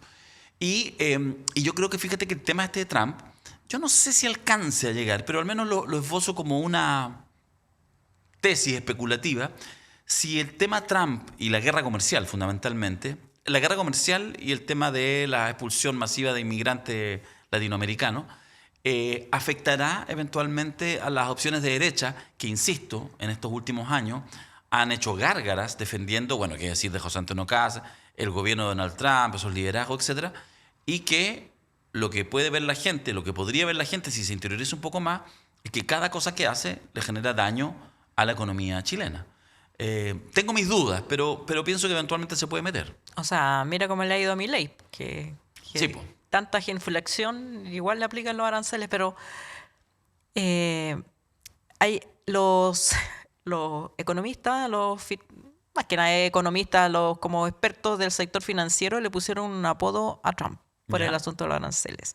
TACO, que significa Trump's Always Chicken Out, que Ya. siempre se acobarda, Se arrepiente. se arrepiente. Pero chicken es como Sí, de gallina. la gallina. Ya, siempre. Ya, es una burla, es una burla. Porque lleva toda la administración anunciando aranceles. Los sube, los baja. Que va a imponer en determinada fecha y después esa fecha se cambia, se posterga. Los últimos anuncios de sus aranceles no provocaron ni un resfrío en las bolsas porque nadie le cree. Entonces, en esa bolsa de gato está el anuncio del arancel al cobre, que no es solo al cobre chileno, es al cobre Al mundial. Claro, por supuesto que a nosotros nos afectaría cualquier arancel, pero también sirvió esta semana para esclarecer que si bien Estados Unidos es el principal socio comercial de Chile, no es el principal comprador de cobre. Para nada. Para nada. Y que, bueno, si Estados Unidos no compra, comprará otro. Digamos, el cobre efectivamente es muy demandado en las nuevas tecnologías. Por lo tanto, más allá de querer atribuirle a la invitación de Boric al BRICS, también pasó sin pena ni gloria, porque ya en tema de aranceles hasta ahora Trump no ha aplicado ninguno realmente. Ni a China, los anuncia, después dice, bueno, estamos negociando, vamos a llegar a un acuerdo. No lo ha hecho. Y no lo ha hecho yo creo que porque su base de apoyo empresarial, sobre todo, no puede darse el gusto de prescindir del cobre en este minuto. Además, muchas empresas norteamericanas, no lo sabremos nosotros, están en la propiedad del cobre que Estados Unidos importa. O sea, no es, aunque es cobre que no se explota en Estados Unidos, es cobre en las cuales las empresas norteamericanas tienen interés en muchas partes del mundo, particularmente en Chile, así que no le veo mucho destino a este anuncio. Sí, y nuevamente, a propósito de lo que tú señalabas, Yale, me parece buena reflexión y nuevamente vuelvo a política interna para ver, porque esto más empata, pega en el palo, con ciertas tomas de decisiones que ha ido haciendo el actual gobierno, que yo creo que en esto ha sido bastante... no sé si la palabra es consistente, no me atrevo a ser tan tajante, pero al menos ha sido periódico en entregar señales de apertura a otros mercados y a generar, obviamente estuvo hace algunos días atrás solamente en la cumbre del BRICS, que recordemos que este acuerdo macro de cooperación podríamos decir algo así como las economías del sur, donde está, bueno, no son las del sur, pero está China, está Rusia, está la India, está Brasil, está Sudáfrica, para mencionar, digamos, las 5 que le han hecho el nombre a las economías del este. Justamente, el BRICS, Brasil, Rusia, India, China, Sudáfrica. Sí. Y que ya tienen países asociados, algunos más permanentes, etc. Y en ese mismo contexto, en esta lógica de cómo lo internacional puede ser, más allá de la pregunta por Cuba y Venezuela, más allá como esa, sí, esa cosita, claro, un poquito más profunda, porque además este próximo lunes, 21 de julio, se va a realizar una cumbre progresista, ¿ya? Acá en Chile. Participarán los mandatarios, ojo, están confirmados hasta ahora, digamos, esto siempre puede cambiar en el caso del presidente. El presidente de Brasil, o sea, potencia, Lula da Silva, Pedro Sánchez de España, muy complicado en política interna, pero una referencia relevante a nivel mundial. Yamandú Orsi, el nuevo presidente del Frente Amplio del Uruguay, y Gustavo Petro de Colombia. Cumbraza. Es una cumbre. Cumbraza. Es una cumbre, sí. No, a mí me da risa. Bueno, yo estuve en Chile cuando vino Fidel Castro, Ya. reporteando para La Tercera. Y todos se derretían con Fidel Castro. Todos Bueno, se pero es que derretían, Fidel. así como derecha, izquierda, así como... Sí, no todos. Todos. Saltaban ahí los chitecos, pero... Sí. ¿Qué te explico? Lo mismo va a pasar con Lula. Sí, claro. Desde fuera, no, Lula. Cuando llegue acá, Sí. ahí te lo encargo en una entrevista, en el Sí. Mesa Central o algún programa claro. así. No, se mueren. Se mueren, sí, es se verdad. derriten. Bueno, lo comento porque efectivamente se mueve. Es interesante ir viendo lo que está pasando en la guerra comercial. Está en otra escala. Uno solamente es observador y Chile genera sus recuerdos. Pero este tipo de iniciativas, no tiene que ver lo de la cumbre progresista con el BRICS. Desde el punto de vista son dos lógicas distintas. Pero hay una coherencia argumentativa y claramente en eso... ya en este momento ya de ir cerrando lo que será, digamos, el gobierno de Gabriel Boric. En lo internacional hay cositas, hay algunas cositas y hay algún interés, quizás, digo, en tiempos más hostiles, hubo otros tiempos en que se quiso avanzar con el tema del Mercosur, con el UNASUR, con distintas instancias, pero muestra algunas cosas que lo interesante es que salen de la lógica... Subordinada. Sí, y que habría sido incuestionable por gobiernos de izquierda o de derecha, que es que Estados Unidos tiene el rol central. Y eso empieza, por gentileza del propio Donald Trump y de la política exterior norteamericana y comercial norteamericana, a tener, uno podría imaginar perfectamente que, no sé, en 30, 50 años más, en realidad Chile, su relación preferente no sea con Estados Unidos. Eso es posible pensarlo con las cosas que están pasando hoy.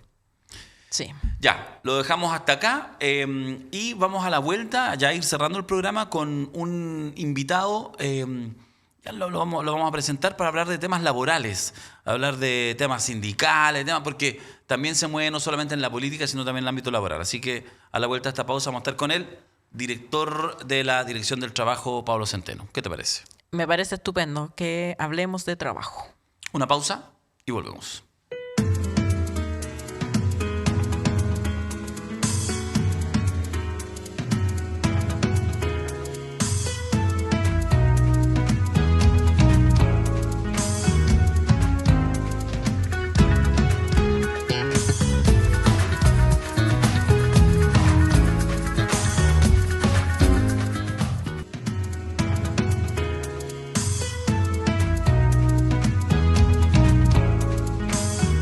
Bueno, y tal como les comentábamos, vamos a hablar también de temas laborales, de temas del trabajo que de repente se caen con facilidad de la pauta noticiosa, que decir. Hay que decirlo. Hay que decirlo.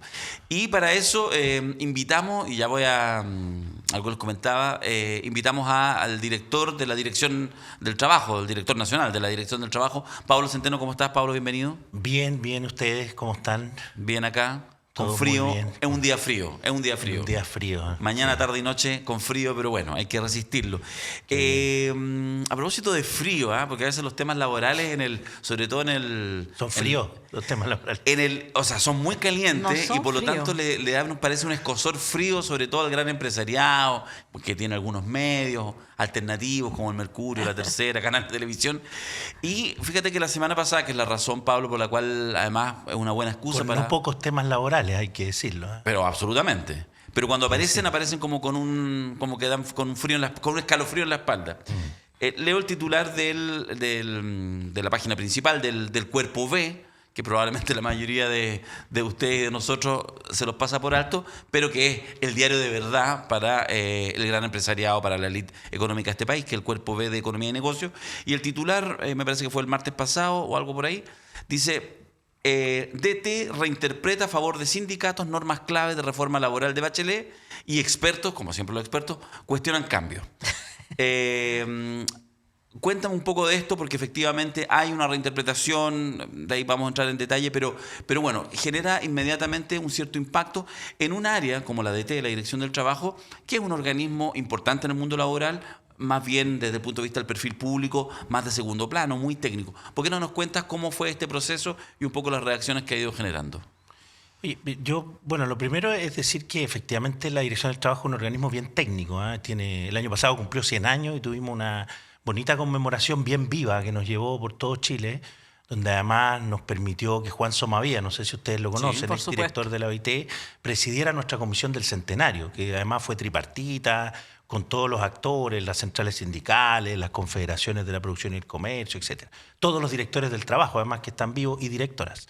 Pero es un órgano bien polémico, ¿no? Porque en definitiva genera cambios. Cuando la Dirección del Trabajo emite un pronunciamiento o fiscaliza o le toca intervenir en un conflicto sociolaboral, genera un proceso ahí que mueve intereses, muchas veces contrapuestos. Y en ese sentido, evidentemente, cada dictamen que se emite, no solamente lo digo por nuestros dictámenes en este periodo, en el marco de las 40 horas o la ley de plataforma o los grupos La negociadores, subcontratación. etcétera, claro, generan problemas. Y ahora no es distinto, porque efectivamente lo que hicimos fue poner al día unas normas de la reforma laboral de la presidenta Bachelet para facilitar, por cierto, la libertad sindical y el desarrollo del ejercicio del derecho colectivo a la negociación colectiva, que, como ustedes saben, le permite a los trabajadores finalmente mejorar el piso mínimo, ¿no?, que está en el contrato individual o en la ley. Entonces, entendemos que pueda generar polémica, son pronunciamientos que están bien fundados. En Piñera, no sé si se acuerdan ustedes, en Piñera 2 la Dirección del Trabajo emitió un dictamen para la pandemia que fue bien controversial porque dijo que la pandemia era un caso fortuito, fuerza mayor, y mandó a los trabajadores para su casa, pero sin sueldo. Entonces, claro, siempre uno se recuerda un poco de las polémicas más recientes. Nosotros estamos muy tranquilos, creemos que es una serie de pronunciamientos que además están en el marco de nuestro mandato, que no es otro que de alguna manera favorecer el ejercicio de la libertad sindical en el marco además de los convenios internacionales, porque a veces se nos olvida que Chile ha ratificado hartos convenios en materia laboral. En este gobierno se ratificaron por lo menos 3, ¿verdad? La ex ministra Jara impulsó harto la ratificación de convenios, hoy día candidata presidencial, digamos. Entonces eso es un estándar también que de alguna manera nos acerca a unas relaciones laborales más civilizadas, por decirlo de alguna manera.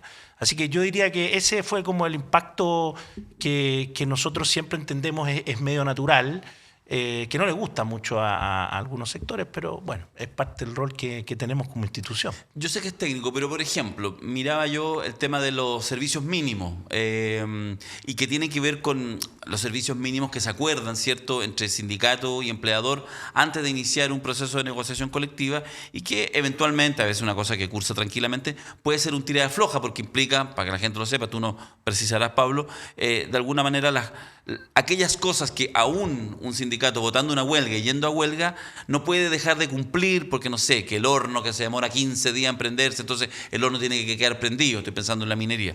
Y usted hace una interpretación que en realidad pueda iniciarse la negociación colectiva sin que eso se haya acordado. Cosas de ese tipo. ¿Por qué no nos cuenta un poco, quizás alguna, para hacer sentido, en qué sentido, valga la redundancia, este dictamen, esta interpretación de la Dirección del Trabajo es relevante para los sindicatos? Bueno, hay dos temas relevantes. Uno es como tú lo dices muy bien, de los servicios mínimos, y otro es el tema del quórum para los sindicatos interempresa. ¿Por qué son relevantes? Porque facilitan el ejercicio de los derechos. Y yo creo que eso es una de las aspiraciones que tenemos toda la sociedad en que tenemos derechos, ¿no? Porque si no, no se puede de alguna manera materializar lo que está detrás de la norma, el objetivo. Efectivamente, la Dirección del Trabajo había dicho en 2017 que si no se estaba calificado el proceso de servicios mínimos, no se podía iniciar el proceso de negociación, lo que entorpece el derecho a la negociación colectiva. Entonces nosotros dijimos, mire, la ley no contempla esa situación, fue una interpretación administrativa, por tanto volvamos a lo que dice la ley y en consideración también al convenio en materia de negociación colectiva y de nuestra propia Constitución, que consagra la negociación colectiva como un derecho fundamental.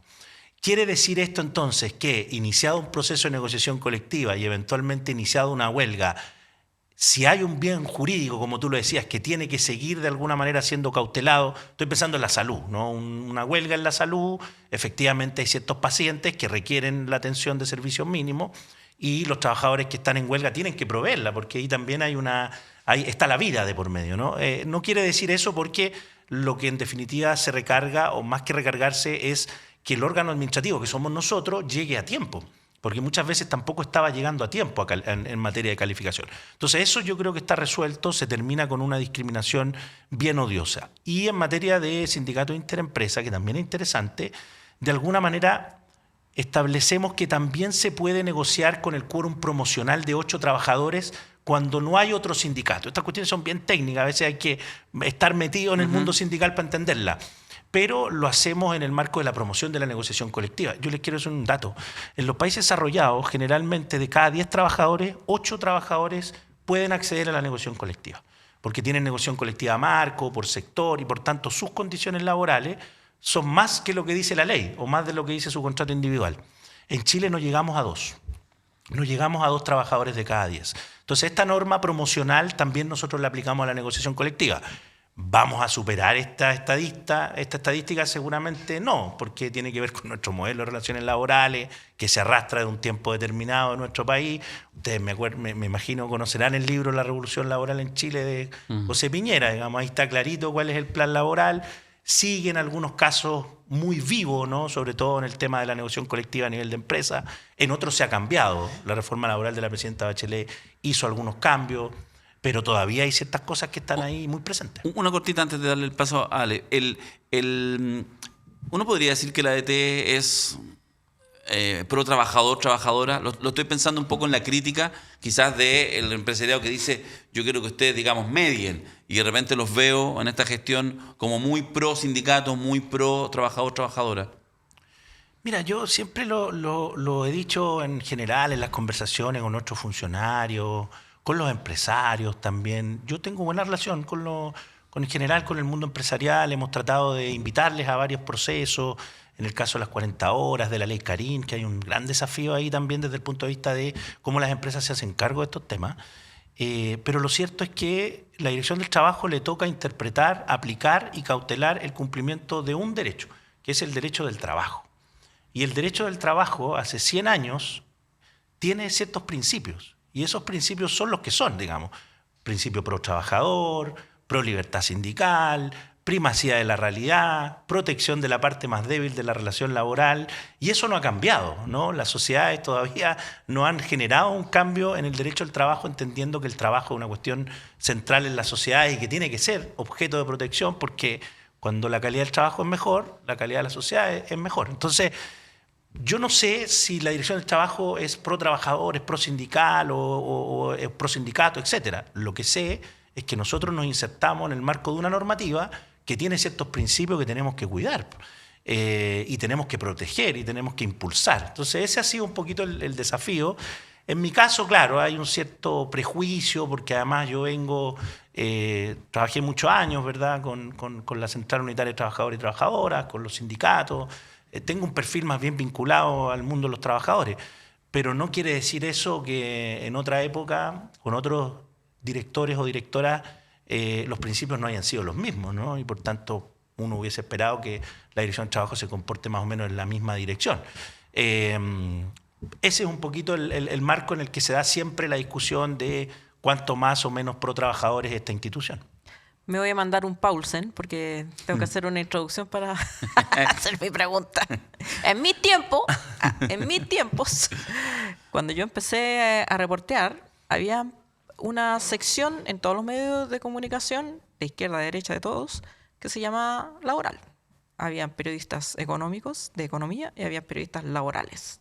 Y los periodistas laborales informaban de las grandes huelgas, de los movimientos, de las elecciones en la CUT, etc. Con el tiempo esos periodistas fueron desapareciendo más rápido en los medios de derecha, pero en todos los medios desapareció el periodista laboral, y ahora el periodista laboral es un periodista que trabaja en la sección de economía del diario El Mercurio, que es el único medio, tal vez el diario financiero, que cubren lo laboral, pero lo cubren desde esta perspectiva de, ojo aquí con lo que está haciendo la ADT, ojo acá, como si los derechos laborales o de los sindicatos fueran en sí mismos un problema para el desarrollo y para la democracia, y siempre se ve así como sobreideologizado y las banderas rojas.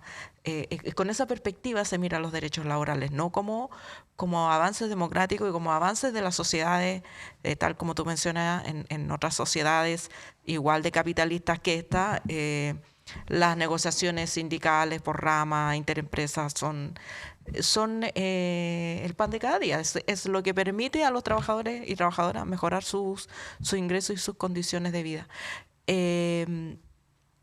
La ADT en ese contexto, me parece a mí como observadora externa nomás, ha ido perdiendo mucha fuerza. O sea, yo pienso en la DT de Patricia Silva o María Esther Férez, que eran voces, digamos, que tenían repercusión en los medios y todo, se ha ido acallando. Y en este gobierno, y aquí viene la pregunta, tampoco sé cuánta espalda, cuánto piso se le da a la dirección del trabajo, salvo este dictamen que, bueno, enhorabuena, pero hay alguien que presta ropa, digamos, afuera del Mercurio, hay alguien en los medios de comunicación, en los partidos políticos, en las organizaciones sociales que sale a decir gracias por el dictamen. Mira, yo creo que es bien interesante la pregunta porque efectivamente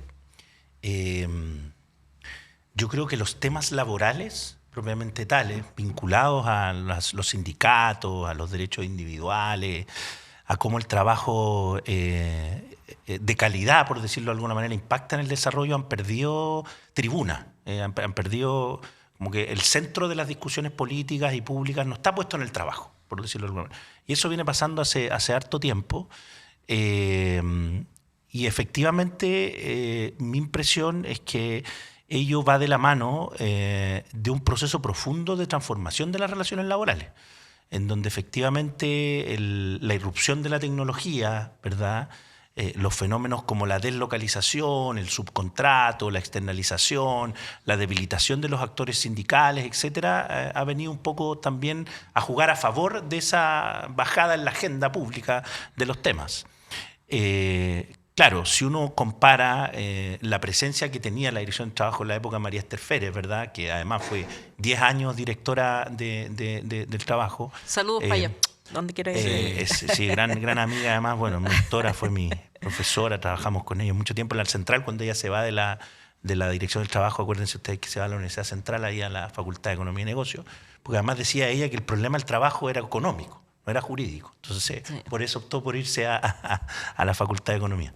Entonces, claro, se hicieron muchos y profundos cambios, y yo diría que de un tiempo a esta parte, efectivamente, a la Dirección del Trabajo, por la vía de la jurisprudencia, de los tribunales, por la vía de ciertas normas, se le han ido restringiendo capacidades, competencias.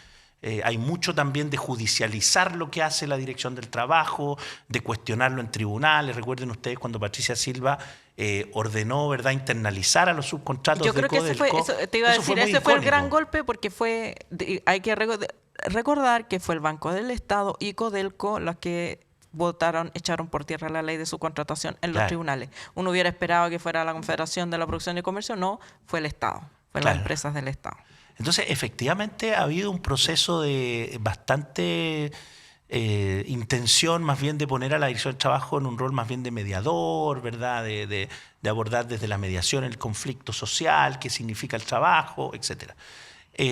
Nosotros hemos tratado, en cierta medida, de dar un giro en aquello, ¿eh? Lo digo porque además lo propusimos de esa forma, dado que estábamos viendo que nuestra labor era muy poco efectiva para poder generar transformaciones y cumplimiento de la norma. Estamos en un proceso de cambio, de modernización del proceso de fiscalización. Ahora vamos a lanzar una nueva herramienta en noviembre, vamos a partir en todo Chile, pero también hemos tratado de tener presencia con la configuración de los dictámenes. Estos dictámenes, claro, ahora salieron en el Mercurio, etcétera, pero recuérdense ustedes el dictamen de la ley de plataformas, por ejemplo, que es una ley de Piñera, que se decía que aquí no podían haber trabajadores dependientes, pues son todos independientes, etcétera. Son todos emprendedores. Nosotros dijimos en un dictamen que no, y ese dictamen lo llevaron a la Corte Suprema. A mí me acusaron en la Contraloría General de la República, un diputado de la oposición, ¿verdad?, por tener conflicto de interés. Al final logramos salir de todo eso. En las 40 horas, recuérdense ustedes cuando los pillines, como dijo la ex ministra Jara, para que nadie me rete, que querían reducir la jornada en minutos. ¿Se acuerdan ustedes? Sí, ¿no? Fraccionarla en minutos. Para que los próximos años pase más piola. Y ahí tuvo que salir la Dirección del Trabajo a emitir un dictamen señalando que esto eran horas y no en minutos. Nos citaron al Senado, tuvimos que ir con la ex ministra Jara. Bueno, hoy día menos mal que esa interpretación quedó en la ley, por tanto ya el próximo año no vamos a tener ese problema y las 2 horas que vienen... 2 horas más vienen ahora en abril del próximo año. Yeah. Entonces ya no se va a fraccionar porque la ley ahora dice que es por hora. Entonces... Claro, efectivamente, si uno lo compara, ¿no?, con esa época donde habían procesos bien interesantes desde el punto de vista de la actividad inspectiva, de la actividad fiscalizadora, interpretativa, evidentemente ha tenido una mengua, ¿no?, en términos de potenciar todas sus capacidades. Pero eso también ha venido de la mano mucho con una serie de andamiajes institucionales que lo han ido generando de alguna manera en esa dirección. Nosotros hemos tratado de romper un poco con eso dentro de los marcos institucionales, por cierto, ¿no? Pero hoy día además los temas laborales también son más acotados desde el punto de vista de la palestra pública. ¿Cuánto, te puedo sacar un rato del director de la ADT como dirigente de la CUT o ex CUT?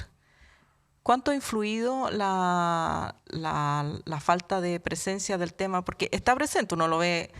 Janet Jara habla del tema y genera apoyo. O sea, no es que la gente no esté preocupada del trabajo en las condiciones laborales. ¿Cuánto ha influido este silenciamiento del tema laboral, que se le prohíba a los dirigentes sindicales estar en el Congreso aún? Bueno, yo creo que el diseño que tuvo el plan laboral generó desde el punto de vista normativo, por cierto, un impacto bien profundo en la subjetividad también de los dirigentes y dirigentes. Yo no sé cuánto es medible, si efectivamente la no presencia activa, ¿verdad?, del actor sindical en los procesos más políticos, institucionales en general, en el Congreso, en los ministerios, en la subsecretaría, etcétera, incida precisamente en que el debate del trabajo propiamente tal no esté en el centro de las preocupaciones de todos los actores políticos, o que sea una materia de debate recurrente. Pero sin lugar a dudas ha influido, digamos, o sea, esa prohibición constitucional, ¿verdad?, que tiene un componente muy ideológico además, ¿no? Sin lugar a dudas yo creo que ha incidido. Y me parece que en eso hay un proceso todavía que a Chile le queda mucho por avanzar. Lo vivimos para el estallido, ¿no? La falta de estructuras intermedias que tengan capacidad de representar a los movimientos sociales, a la ciudadanía, con más fuerza y darle salidas institucionales a los cambios, creo que es una necesidad, sin lugar a dudas, gravitante que tiene nuestro país, y en eso los sindicatos juegan un rol. No juegan un rol solo acá, digamos, juegan un rol en la democracia. Yo soy un ferviente defensor de los sindicatos porque además creo que son un componente relevante para el fortalecimiento democrático de los países. Y que no representan solo a sus afiliados y afiliadas, sino que representan a una idea de clase trabajadora, ¿no? Más allá que uno pueda o no estar de acuerdo con que existe hoy día o no una clase trabajadora, lo cierto es que representan un algo, una identificación de un trabajador o la trabajadora. Y eso uno lo ve en otros países donde los modelos de negociación colectiva permiten que los trabajadores tengan un rol más en lo público.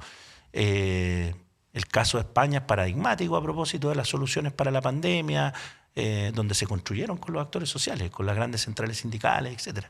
Aquí en Chile costó mucho que eso ocurriera, ¿no? Aquí fue con Carabineros. Darío.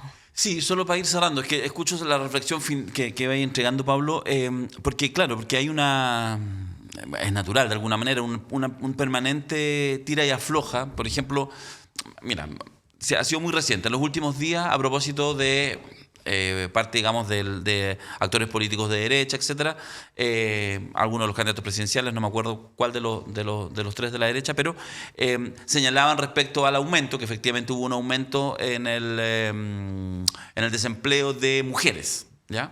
Y entonces, evidentemente, la culpa de eso lo tiene la ex ministra del Trabajo. Salario mínimo. Claro, Claro, lo tiene. claro. ¿Y por qué lo tiene? Porque Por andar aumentó el impulsando sueldo. el salario mínimo. Y que es muy notable, porque yo digo, o sea, incluso aunque sea, llama la atención que alguien que está parado ahí, por ejemplo, José Antonio Kast, Que quiere ganar en una elección. No, que vive de las rentas, que su presupuesto seguramente para mantener a su familia, el de José Antonio Kast deben ser, no sé, no me imagino que él gaste menos de 15 millones de pesos mensuales. O sea, que se mueven en esos rangos, ¿ya? Y que entonces pueden decir, oye, realmente hay menos empleo porque si tú subís y tenés que ser un salario mínimo de 500.000 pesos, no vas a tener trabajo. Entonces, como, bueno, tengamos entonces esclavitud, pues, en pleno empleo, Claro. ¿cachai? ¿No? Todo el mundo tiene trabajo y en realidad que le paguen, no sé, pues con una ficha de pulpería. Pero está instalado eso. Y Y por un lo discurso tanto, que no se retruca, además. exactamente. Porque claro, y por lo tanto, no se siempre, contradice. desde hace ya muchas décadas, quizás en uno de los legados permanentes de la implantación del neoliberalismo en tiempos de dictadura, es esta idea de que en realidad cualquier avance en los derechos de los trabajadores y trabajadoras implica una pérdida en empleo, en desarrollo económico, etc. Te pido una reflexión un poco de esto y cómo también tú lo ves respecto, Pablo, a las amenazas reales y concretas que hay de, por ejemplo, de la llegada incluso de la derecha en versión ultraderecha al poder en la próxima presidencial. Mira, yo creo que, bueno, siempre, a ver, en la Dirección del Trabajo en el último periodo también hemos estado tratando de acompañar un debate que está ahí, que no tiene la fuerza suficiente todavía para hacer una idea de masas, por decirlo de alguna manera, que tiene que ver con la negociación colectiva ramal o multinivel. Y hemos hecho varios estudios demostrando que no necesariamente allí donde hay una negociación de este tipo, ni hay menor crecimiento, ni hay afectación a la inversión, ni hay afectación al desarrollo económico, y eso, digamos, está disponible.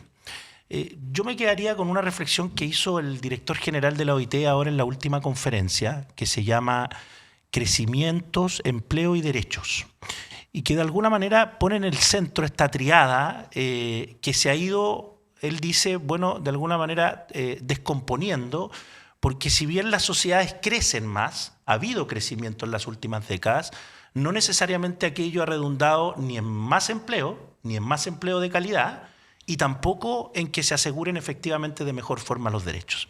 ¿Qué quiero decir con esto? ¿Qué quiere decir el director general? Mire, el crecimiento por sí solo no basta.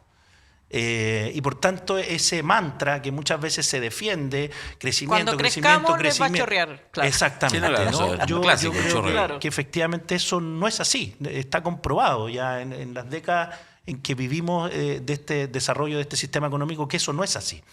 Y para eso yo diría que la historia de la humanidad ha dado cuenta que hay herramientas que permiten que efectivamente la inversión, el desarrollo, el crecimiento económico le llegue a más personas, le llegue a quienes generan esa riqueza. Y ahí están los derechos colectivos, ahí están los sistemas impositivos, ahí están los estados de bienestar, ¿verdad? Y en ese sentido me parece a mí que efectivamente cuando se cuestiona la existencia de empleo de calidad, porque eso es lo que está en el fondo, ¿no? En definitiva es decir, mira, no podemos generar empleo de calidad si queremos crecer. Yo creo que efectivamente hay un riesgo para los ciudadanos y ciudadanas. Porque finalmente el empleo, el trabajo, es donde yo la mayor parte del tiempo de mi vida lo desenvuelvo en mi vida. Más allá de que hoy día, después de la pandemia, efectivamente, la idea de la convivencia adecuada entre vida personal, vida laboral, vida familiar, es mucho más demandada, ¿no? Hoy día los trabajadores jóvenes, etcétera, no quieren estar su vida en el trabajo, ni mucho menos. Pero sigue siendo así, digamos. El trabajo sigue siendo una parte central de la vida de las personas, quizás si no la parte más importante. Y por tanto, cuando a nosotros nos dicen, mira, en realidad el empleo tiene que ser de baja calidad, no pueden haber protecciones laborales, no pueden haber instituciones adecuadas que protejan sus derechos, porque si no, no crecemos, la verdad que me parece una especie de chantaje que además no tiene asidero ni con la historia del desarrollo social de los países, ni tampoco con los datos, ni las estadísticas, ni los discursos que hoy día organismos serios como la OIT tienen, digamos. Entonces, donde participan también los empleadores, hay que recordar. Donde participan además los empleadores porque son organismos tripartitos. Sí. Pablo Centeno, muchas gracias. ¿Has sentido mucha presión del mundo empresarial después de que salió esta interpretación? Es parte de la tarea propia acá en la Dirección del Trabajo, así que en ese sentido... Pero igual, lo contará cuando escriba sus memorias. Pero igual charchazos iban, o sea, no, charchazos venían. A mí siempre me preocupa, fíjate, cuando aparece, ponte tú esta portada, porque esto, insisto, esto es una portada en la práctica del diario financiero El Mercurio. A mí siempre me preocupa que de repente, después de mediodía o temprano, hay una llamada... Se anuncia una cabeza rodando. Incluso del propio gobierno, que también anda con estas tensiones. Y no sé, de Hacienda, no sé, me imagino que no, ¿para qué te voy a preguntar? Porque no obtendré respuesta, pero hay tensiones, ¿o no, Pablo? Te pido... Siempre hay tensiones entre todos los organismos, hay competencias compartidas, etcétera. Yo creo que lo importante de esto es saber cuáles son las centralidades que el gobierno tiene. Yo esto lo conversábamos mucho con la ministra Jara, hoy día además con el ministro Bocardo. Hay un programa de gobierno que puso al centro el trabajo decente. Eso trajo una agenda de reformas laborales, de seguridad social, en materia de pensiones, y es consecuente con ello que tengamos una Dirección del Trabajo que también cumpla el rol que centenariamente le corresponde cumplir, digamos. Cuánto más o menos vamos a avanzar en esa dirección, no soy yo el que tiene que hacer esa evaluación, le corresponderá a los trabajadores y trabajadoras hacerlo en su minuto, pero lo cierto es que evidentemente en ese camino y en ese proceso siempre van a haber más o menos tensiones. El mundo del trabajo es un mundo tensionado, hay conflictos de intereses, hay intereses contrapuestos, entonces, pero yo creo que se han podido administrar de buena forma y a propósito de los apoyos, uno siempre siente el apoyo constante de su gobierno, así que eso es lo más relevante. Pablo Centeno, director nacional, de la Dirección del Trabajo, mucho éxito en las gestiones. Muchas gracias por venir a hablar de estos temas. Muchas gracias. Y con esto estamos dando por cierre. Estamos cerrando el 32 minutos de hoy, así que será hasta el próximo lunes, ya ven, cultural y todas esas cosas. Muchas gracias, don Diego Cancino, Pablo Rivero, María Jesús López, la edición periodística. Muchas gracias a ustedes, nos encontramos el próximo lunes. Así es. Chao, chao. Chao.